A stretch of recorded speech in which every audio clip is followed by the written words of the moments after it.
welcome back. So what we're going to do now is we're going to try to make sure that we've solved all of our measurement problems. I made a few little changes earlier, like on the break between one video and the next. I've been working on trying to figure out this negative space placement here. How much do I see of like the bottom of Lyndon's thigh right there, and therefore helping to determine the overall orientation and perspective.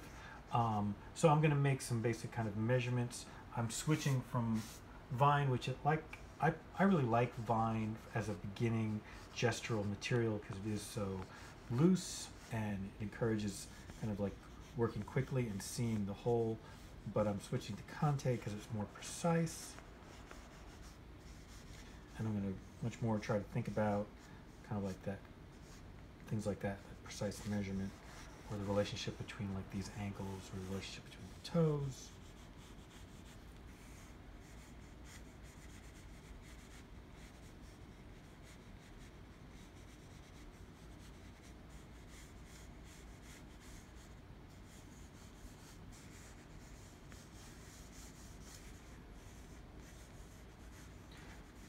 Another thing I'm struggling with a little bit is I can see an error developing in mine, which is that I think I might have fixed it. Where I placed his hand originally, with his hand being down here, the length of his arm, it implied that we should see his other hand breaking the plane of his back right about there. But now I shortened my view of the arm right there, and I brought it up so it's a little bit, this plane is a little closer to that line of the plane. And I think that it might make sense that now we can't see the hand, that where the hand touches the ground is somewhere about there. So I'm hoping that now makes sense. Probably won't know for certain until I get up and walk away from the drawing, look at it from a distance to be certain that it's true. So I'm mostly just kind of looking for some measurements, and I'm going to start to think about some large value kind of decisions to help support the structure of planes.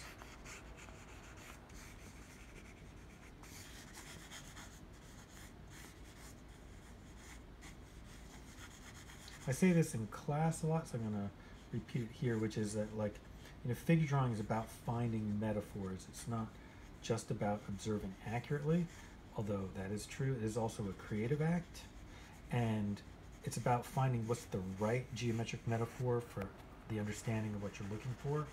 And oftentimes a more planar, a more box-like metaphor is a better metaphor than a rounded metaphor. And the reason for that is that a box-like metaphor more clearly demonstrates your understanding of the space and of the structure and volume. It shows it more clearly, more quickly, more definitely. So you'll notice as I'm coming in with this tone, I'm breaking things down into planes, like the leg becomes front plane, side plane. Even though when we look at the figure itself, we might see that that's a little bit of an oversimplification, but that simplification is a very useful simplification for this stage of the drawing.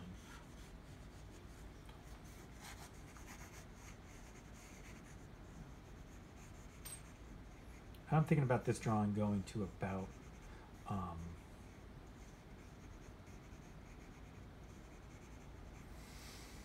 maybe 10 minutes or so. So we've already put in maybe 3 or 4 minutes the first part, so Leander, let me know when we get to like 6 minutes or so. And I had a conversation with Lucy the other day. She was asking me about how to draw eyes, how to draw noses, and I was trying to explain to her that, like, in figure drawing class, we often, when we draw heads, I try to encourage people to draw heads by not drawing eyes, noses, or mouths, right? That, like, what I'm doing here is I'm focusing on the major plane changes of the head, and by focusing on the major plane changes, that the eyes, the nose, the mouth take care of themselves. I'm not really drawing the eyes, the nose, or the mouth.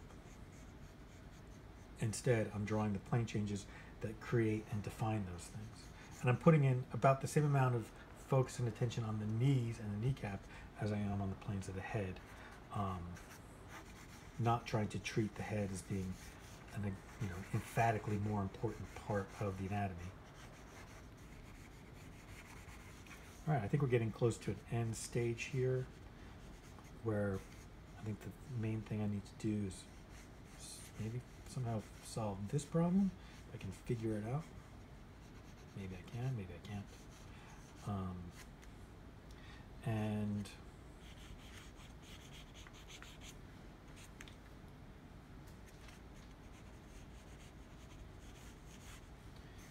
get everything to kind of fit on the floor plane, if at all possible. There's always at least one pet that becomes the star of the show for any one of these videos. That's fine. We're at about 6 minutes. All right, I think give me just 30 seconds more, and I'll be like, all right, I think that's a good stopping point right there. All right, thank you very much.